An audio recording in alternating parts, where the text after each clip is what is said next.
ಗಿರಿಯಮ್ಮನವರನ್ನ ಹರಿಹರ ಸಮೀಪದ ಮಲೆಬೆನ್ನೂರಿನ ಶಾನುಭೋಗರ ಮಗ ತಿಮ್ಮಪ್ಪರಸನಿಗೆ ಮದುವೆ ಮಾಡಿಕೊಡಲಾಗಿತ್ತು.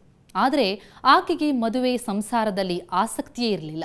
ಆಕೆಗೆ ಆಸಕ್ತಿ ಇದ್ದದ್ದು ಹೆಳವನಕಟ್ಟೆಯ ರಂಗನಾಥ ಸ್ವಾಮಿಯ ಮೇಲೆ.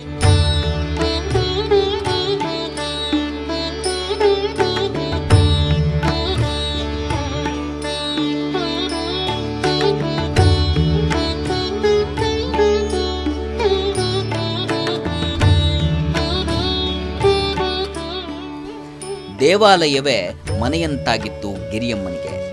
ಅದು ಬಿಟ್ಟರೆ ಆಕೆ ಹೆಚ್ಚು ಇರುತ್ತಿದ್ದದ್ದು ಮನೆಯ ಮುಂದಿನ ಬೃಂದಾವನದ ಪಕ್ಕದಲ್ಲಿ. ಇವತ್ತಿಗೂ ಆ ಬೃಂದಾವನವನ್ನ ಮಲೆಬೆನ್ನೂರಿನ ಮನೆಯಲ್ಲಿ ನಾವು ಕಾಣಬಹುದು.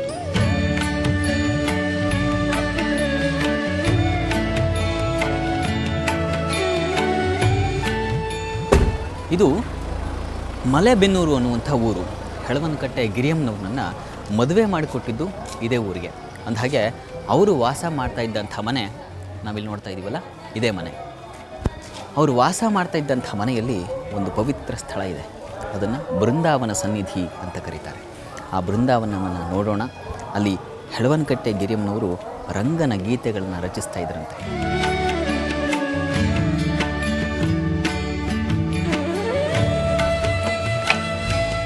ಇದು ಗಿರಿಯಮ್ಮನವರು ವಾಸವಿದ್ದಂಥ ಮನೆಯ ಒಳಗಿನ ಆವರಣ.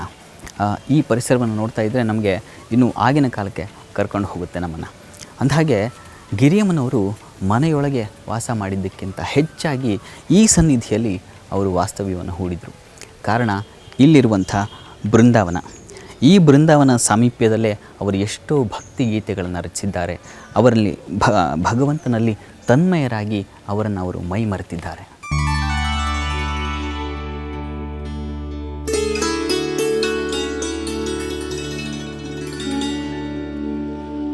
ಈ ಬೃಂದಾವನ ಸಮೀಪದಲ್ಲಿ ಗಿರಿಯಮ್ಮನವರು ಅನೇಕ ರಂಗೋಲಿಗಳನ್ನು ಇಡ್ತಾ ಇದ್ರಂತೆ.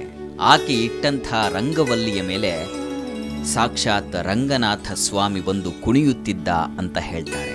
ಅಂಥ ಮಹಾಭಕ್ತೆ ಹೆಳವನಕಟ್ಟೆ ಗಿರಿಯಮ್ಮನವರು.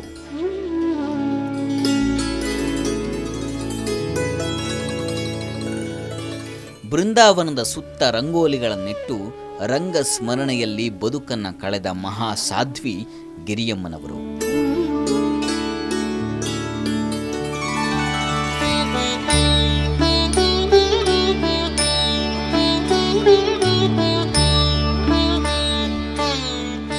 ಅವರು ತಮ್ಮ ಜೀವನದಲ್ಲಿ ಅಷ್ಟಾಗಿ ಸಂಸಾರದ ಬಗ್ಗೆ ಅವರಿಗೆ ಆಸ್ಥೆ ಇರಲ್ಲ.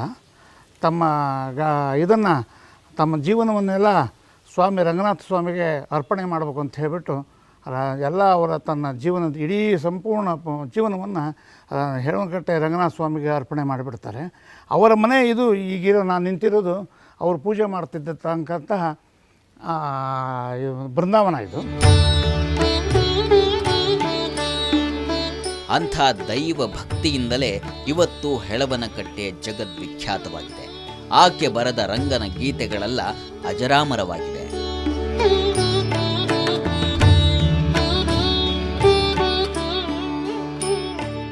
ಗಿರಿಯಮ್ಮ ತನ್ನ ಅಂತ್ಯಕಾಲವನ್ನ ಕಳೆದದ್ದು ಈ ರಂಗನಾಥ ಸ್ವಾಮಿಯ ಸನ್ನಿಧಿಯಲ್ಲಿ.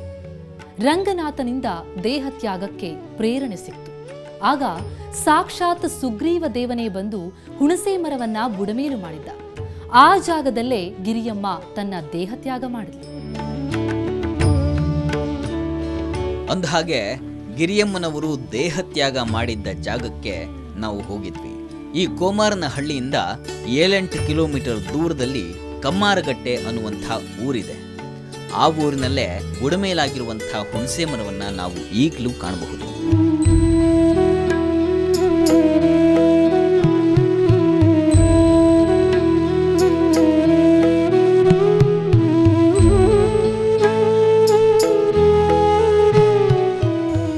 ಗಿರಿಯಮ್ಮನವರ ಅಂತ್ಯಕಾಲದಲ್ಲಿ ಭಗವಂತನಿಂದ ಪ್ರೇರಣೆಯಾಗಿತ್ತಂತೆ. ಹೆಮ್ಮರಘಟ್ಟ ಅನ್ನುವಂಥ ಈ ಸ್ಥಳ ಏನಿದೆ, ಇಲ್ಲಿಗೆ ಹೋಗಿ ದೇಹತ್ಯಾಗವನ್ನು ಮಾಡು ಅಂತ ಭಗವಂತನಿಂದ ಪ್ರೇರಣೆ ಆಯಿತಂತೆ. ಆಗ ಗಿರಿಯಮ್ಮನವರು ಹಾದಿಯಲ್ಲಿ ಹುಡುಕ್ತಾ ಈ ಕ್ಷೇತ್ರಕ್ಕೆ ಬಂದಾಗ ಅವರಿಗೆ ಸಂಶಯ ಇತ್ತು, ಈ ಕ್ಷೇತ್ರ ಹೌದೋ ಅಲ್ವೋ ಅಂತ. ಆಗ ಸಾಕ್ಷಾತ್ ಸುಗ್ರೀವರು ಪ್ರತ್ಯಕ್ಷರಾಗಿ ವಾನರ ರೂಪದಲ್ಲಿ ಹೇಳದಂತೆ ನೀನು ದೇಹತ್ಯಾಗ ಮಾಡಬೇಕಾಗಿರೋದು ಇದೇ ಸ್ಥಳದಲ್ಲಿ ಅಂತ. ನೀನು ಸುಗ್ರೀವ ಅಂತ ನಂಬಲಿಕ್ಕೆ ನನಗೆ ಸಾಕ್ಷ್ಯ ಬೇಕೇನಾದರೂ ಅಂತ ಗಿರಿಯಮ್ಮನವ್ರು ಕೇಳಿದ್ರಂತೆ. ಆಗ ಸುಗ್ರೀವ ತನ್ನ ಶಕ್ತಿಯಿಂದ ಪ್ರಭಾವದಿಂದ ಹುಣಸೆ ಮರವನ್ನು ಬುಡಮೇಲಾಗಿ ಇಟ್ಟನಂತೆ. ಆ ಬುಡಮೇಲಾದಂಥ ಹುಣಸೆ ಮರ ನಮಗೆ ಇವತ್ತಿಗೂ ಪ್ರತ್ಯಕ್ಷವಾಗಿ ಈ ಕ್ಷೇತ್ರದಲ್ಲಿ ನೆಲೆ ನಿಂತಿದೆ. ಅಂದಹಾಗೆ ಮೇಲೆಲ್ಲ ಚಿಗುರಿದೆ, ಆದರೆ ಕೆಲವು ಬುಡದಂಥ ಮರದ ಲಕ್ಷಣಗಳು ನಮಗಿಲ್ಲಿ ಕಾಣಿಸ್ತವೆ. ಹಾಗಾಗಿ ಈ ಕ್ಷೇತ್ರ ಒಂದು ಪವಿತ್ರ ಕ್ಷೇತ್ರವಾಗಿದೆ. ಇದೇ ಕ್ಷೇತ್ರದಲ್ಲೇ ಗಿರಿಯಮ್ಮನವರು ಅಂತ್ಯವನ್ನು ಕಂಡರು ಅಂತ ಹೇಳ್ತಾರೆ.